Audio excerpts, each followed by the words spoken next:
بيت كذا ربي يمض الله وحدش أخطر تفلس دول بقى بغرد الويان يقول كوينا لا سيد الولي كومباني ما عندهاش قبيلي أنا ضرب القبيلي تعرفها ضرب العربية وقاع ضربك شكرا السلام عليكم خط الله يسلمك مرحبا بكم Voilà,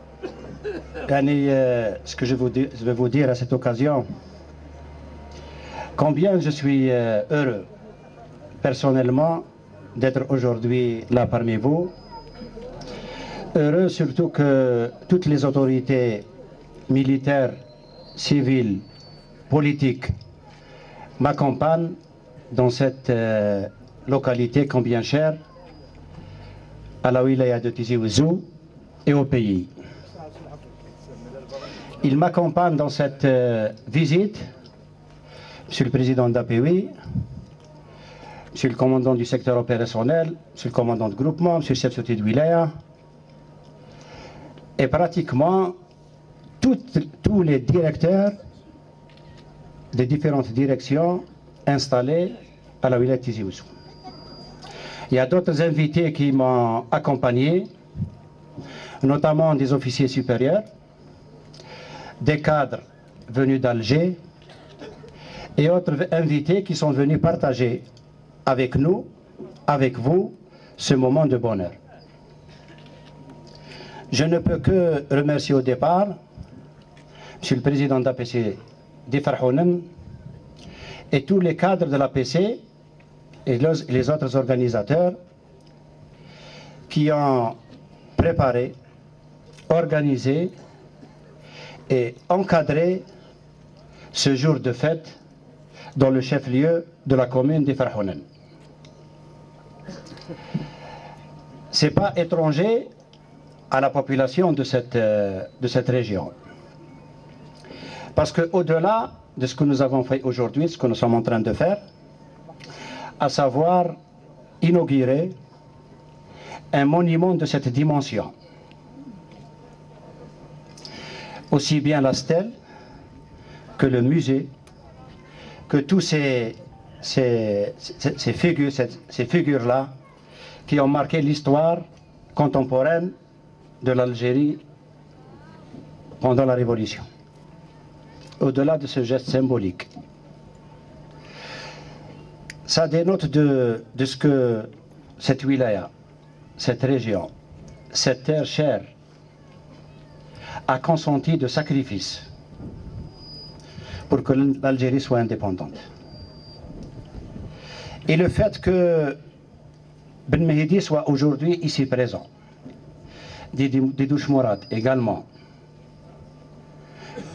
Mustafa Boumbled, Sil Hawes et d'autres enfants du pays, de l'Algérie, qui ne sont pas de cette région, mais qui, comme leurs frères de la Kabylie, Abban Ramadan, Amirouche, Millah, Hand el-Hajj, et autres Chouhada et Moujahid, qui sans eux, on ne serait jamais ici, à cet endroit, à goûter au bonheur et à la joie.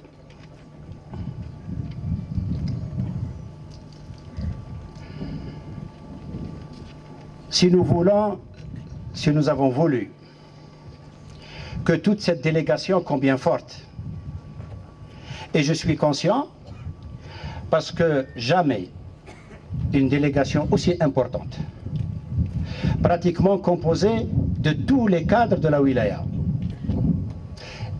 administratifs, civils, militaires et élus, sommes aujourd'hui là. C'est pour dire que cette région-là, cette terre-là, qui a donné 1600 shahids, et qui, à l'instar, tout le territoire de la wilaya de Tizi Ouzou, de la Kabylie et de tous les pays, surtout en étant aujourd'hui dans cette région, nous devons nous rappeler qu'il n'y a pas 1 centimètre carré, 1 mètre carré ici, qui n'a pas connu une bataille, qui n'a pas connu une effusion de sang, qui n'a pas connu des actes de bravoure, de vaillance des enfants de la région. Les chouhada dans la wilaya de Tizi Ouzou sont nombreux.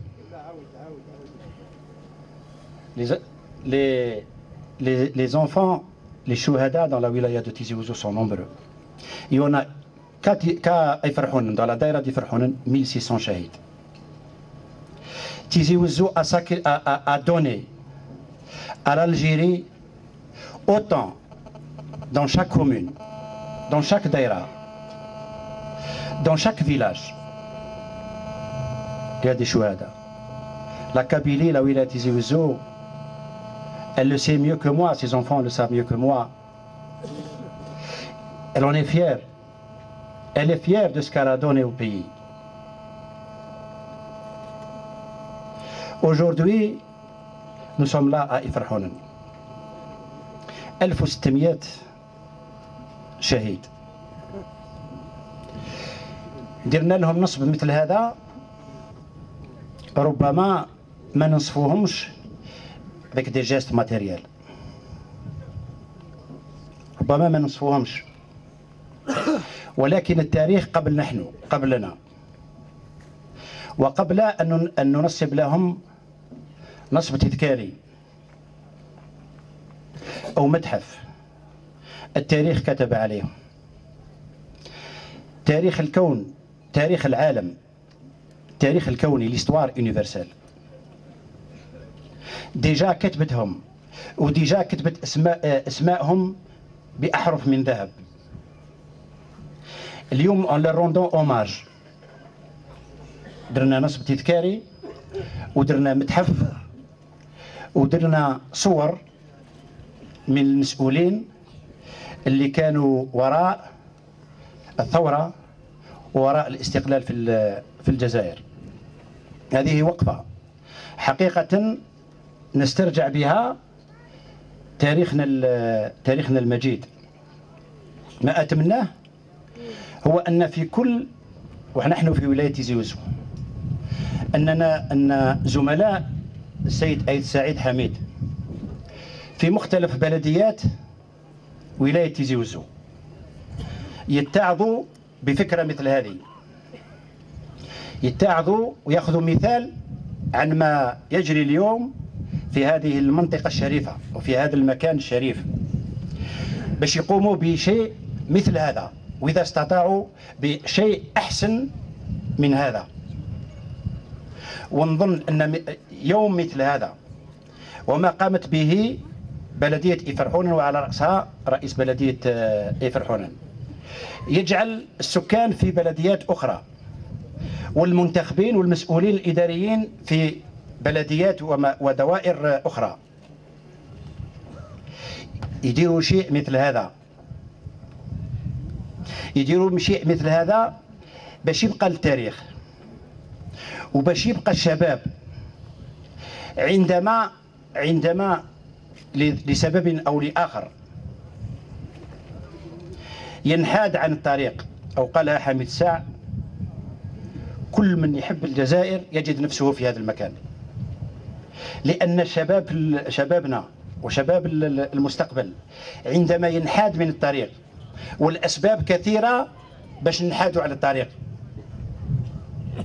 نصيبوا معالم، نصيبوا أمامنا دي روبير، نصيبوا أمامنا دي جالون. متحف مثل هذا ونصب تذكاري مثل هذا سيخلد التاريخ، تاريخ هذه المنطقة، وسيكون في نفس الوقت معلم، سيكون في نفس الوقت لامبا، اللامب تنير الطريق للأجيال القادمة. لأن مهما يقال الجزائر مهما كان موقعها وكل تبر من تراب الجزائر في حاجة إلى أبنائه يبنوه. والجزائر ماهيش ملك لواحد أو لاثنين، ملك لكل أبناء الجزائر، والكل عندهم حق فيها، والكل مطالبين ولهم الواجب في أن يبنوها ويبنوها بقوة، مثل ما أرادها عبان رمضان هنا، ومثل ما أرادها عميروش وغيرهم من شهداء وغيرهم من الأمثال اللي دوخت فرنسا ودوخت الحلف الأطلسي. نتمنى أن هذا الحفل سنجدده، on va le renouveler dans tous les chefs-lieux de communes, au moins dans tous les chefs-lieux de daïra.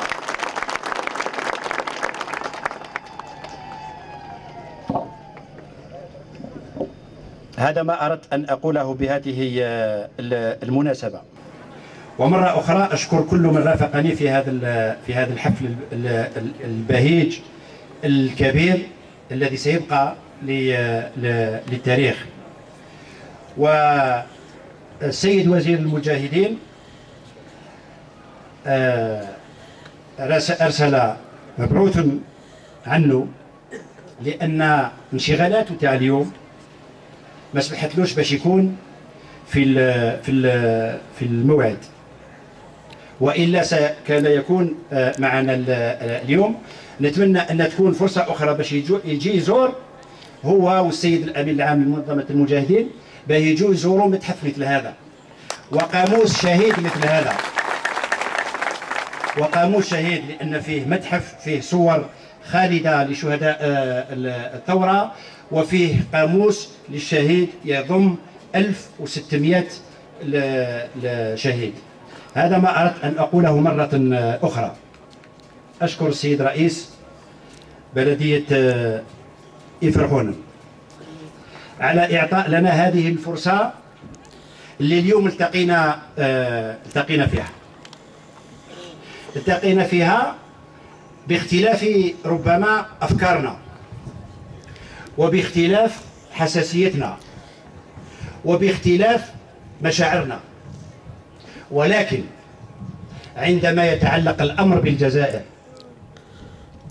عندما يتعلق الأمر بوحدة الجزائر، عندما يتعلق الأمر بمستقبل الجزائر، بمكانة الجزائر، نحن موحدين اليد في اليد، لأن الجزائر فوق كل اعتبار، لأن الجزائر فوق كل اعتبار. مرة أخرى أشكر السيد رئيس البلدية، ونتمنى أن هذا اليوم يكون مرة أخرى مثال لرؤساء البلديات الآخرين ورؤساء الدوائر. والسيد رئيس بلدية إفرحون يعني عودنا على النشاط، عودنا على الجدية، وعودنا على التكفل بمواطنيه وبالسكان تاع بلدياته، لأن من حيث التنمية ومن حيث التكفل بمشاكل المواطنين نعتبر، أنا كوالي للولاية أعتبر أن بلدية إفرحون من الأوائل في التكفل بالتنمية البلدية. مرة أخرى أشكركم وأقول لكم كم أني سعيد شخصيا، وكل من يرافقني وكل من رافقني في هذا الحفل البهيج. شكرا لكم مرة أخرى، السلام عليكم.